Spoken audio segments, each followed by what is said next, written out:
പക്ഷേ ക്രിസ്തുവിന്റെ ഭാഗത്ത് പൂർണ്ണമായ ശരികൾ ഉണ്ടായിരിക്കെ അവൻ തന്നെ തന്നെ ശൂന്യവൽക്കരിച്ചുകൊണ്ട് സകല മനുഷ്യരുടെയും രക്ഷയ്ക്ക് നിദാനമായി തീർന്നു. നിങ്ങൾ ഉൽപ്പത്തി പുസ്തകത്തിലോട്ട് പോവാണെങ്കിൽ ദൈവം പ്രപഞ്ചത്തെയും സകല ചരാചരങ്ങളെയും സൃഷ്ടിച്ചത് വചനം കൊണ്ടാണ്. ഒരു ചോദ്യമുള്ളതാണ്, പിന്നെ എന്തുകൊണ്ട് മനുഷ്യനെ മാത്രം വ്യത്യസ്തമായിട്ട് രൂപപ്പെടുത്തി? അവനെ തന്റെ ഛായയിലും സാദൃശ്യത്തിലും ദൈവത്തിന്റെ ആത്മാവിനെ സന്നിവേശിപ്പിച്ചും ജീവൻ നൽകിയും ദൈവം രൂപപ്പെടുത്തിയ എന്നതുകൊണ്ട് മാത്രമാണ് പിതാവായ ദൈവം തന്റെ പുത്രനെ ലോകത്തിലേക്ക് അയച്ചത്. മനുഷ്യരോട് ഒരു അദമ്യമായ സ്നേഹം ദൈവത്തിനുണ്ട്. യോഹന്നാൻ തന്റെ സുവിശേഷത്തിൽ ഓർമ്മപ്പെടുത്തും, തന്റെ ഏകജാതനെ നൽകാൻ തക്കവിധം ദൈവം ലോകത്തെ അത്രമാത്രം സ്നേഹിച്ചു. ഈ സ്നേഹത്തിന്റെ ഏറ്റവും സുന്ദരമായ രൂപമാണ് നമ്മൾ കഴിഞ്ഞ ആഴ്ച കണ്ടത്.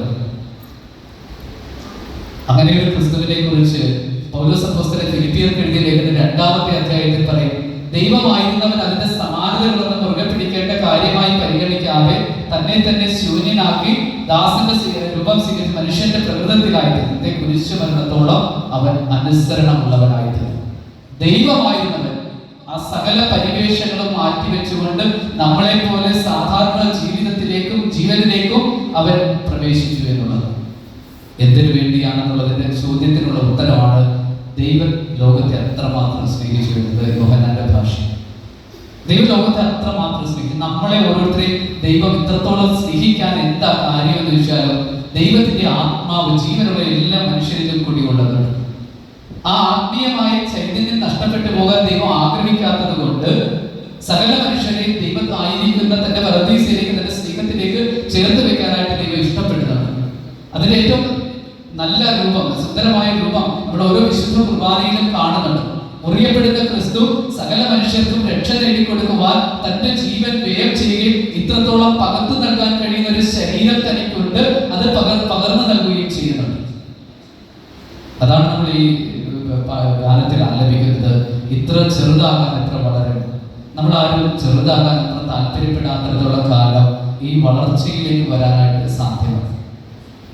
നമ്മൾ എന്ത് വേണമെന്ന് ചോദിച്ചു കഴിഞ്ഞാൽ ഇത്രത്തോളം ചെറുതാകാനായിട്ട് നമ്മൾ പഠിക്കുന്നത്. ഈ പൗലോസ് അപ്പോസ്തലൻ പറഞ്ഞു വെക്കുന്ന രീതിയിൽ ദൈവം തന്റെ പരിവേഷങ്ങൾ, തന്റെ എല്ലാ സമാനതകളും മാറ്റിവെച്ചുകൊണ്ടാണ് ഭൂമിയിലേക്ക് മനുഷ്യനെ പോലെ വന്നത്. വചനം കൊണ്ട് സകലത്തെയും സൃഷ്ടിക്കാൻ കഴിയുന്ന ഒരു ദൈവം മനുഷ്യരെ രക്ഷയിലേക്ക് ആനയിക്കുന്നതിന് വചനം ഉപയോഗിക്കാമായിരുന്നു. പക്ഷേ മനുഷ്യനുള്ള ചില പ്രത്യേകത, അതിന്റെ പ്രത്യേകതയാണ് പറഞ്ഞത്, ദൈവം തന്റെ ഛായയിലും സാദൃശ്യത്തിൽ സൃഷ്ടിച്ചു. ദൈവം തന്റെ ആത്മാവിനെ നൽകി മനുഷ്യനെ രൂപപ്പെടുത്തി. ഇതൊക്കെ ഉള്ളത് കൊണ്ടാണ് ദൈവം മനുഷ്യനോട് ദൈവത്തിന് ഇത്രത്തോളം സ്നേഹമുള്ളത്. പക്ഷെ പലപ്പോഴും നമ്മളത് മനസ്സിലാക്കി ദൈവത്തിന് നമ്മളോടുള്ള സ്നേഹത്തെ പോലെ തിരിച്ചൊന്ന് സ്നേഹിക്കാൻ നമ്മൾ തൽപരരാകുന്നു. കാരണം അങ്ങനെ സ്നേഹിക്കാനായിട്ട് ആവശ്യപ്പെട്ടാൽ ചില എന്റേതായിട്ടുള്ള ഇഷ്ടങ്ങളെ ഞാൻ മാറ്റി വെക്കേണ്ടതായിട്ടുണ്ട്, എന്റെ സ്വപ്നങ്ങളെയും ആഗ്രഹങ്ങളെയും ഞാൻ മാറ്റി വെക്കേണ്ടതായിട്ടുണ്ട്. അതിന് സന്നദ്ധരാണോ എന്ന് ചോദിച്ചാൽ നമ്മുടെ വലിയ ചോദ്യചിഹ്നം വേണ്ടി വരും. എന്റെ ഇഷ്ടങ്ങൾക്കും എന്റെ ഇംഗിതങ്ങൾക്കും എന്റെ സ്വപ്നങ്ങൾക്കും അനുസരിച്ച് ജീവിക്കാൻ ഞാൻ ശ്രമിക്കുമ്പോൾ മറ്റൊരാളുടെ ഇഷ്ടത്തിനനുസരിച്ച് എന്റെ ജീവിതത്തെ ക്രമപ്പെടുത്തുക എന്ന് പറയുന്നത് ആയാസകരമായിട്ടുള്ള കാര്യം. എന്നാൽ ക്രിസ്തു തന്റെ ജീവിതത്തെ തന്റെ പിതാവിന്റെ ഇഷ്ടം അനുസരിച്ച് രൂപപ്പെടുത്തിയതാണ്. ഗെത്സമനെ തോട്ടത്തിൽ വെച്ച് ആ ഒരു ചിത്രം നമ്മൾ കാണുന്നുണ്ട്. ഗെത്സമനയിൽ രക്തം ഉയർത്ത് പ്രാർത്ഥിക്കുമ്പോൾ യേശു ക്രിസ്തു പ്രാർത്ഥിക്കുന്നത്, പിതാവെ കഴിയുമെങ്കിൽ ഈ പാനപാത്രം എന്നിൽ നിന്ന് അകറ്റണം, എന്നാലും എന്റെ ഇഷ്ടമല്ല നിന്റെ ഇഷ്ടം പോലെ നിറവേറട്ടെ. ദൈവത്തിന്റെ ഹിതത്തിന് തന്റെ ജീവിതത്തെ ക്രമപ്പെടുത്തിയവൻ നമ്മളോട് പറയുന്നു, ആ യേശു ക്രിസ്തുവിന്റെ സ്നേഹത്തിന് അനുരൂപരാകാനായിട്ട് നിങ്ങൾ ആഗ്രഹിക്കുന്നെങ്കിൽ നിങ്ങളുടെ ഇച്ഛകളെയും ഇഷ്ടങ്ങളെയും ദൈവത്തിന്റെ ഹിതത്തോട് ചേർത്ത് വെക്കുവാനും ഇത്രത്തോളം ചെറുതായതിനെ സ്വന്തമാക്കുവാനും ആ ഒരു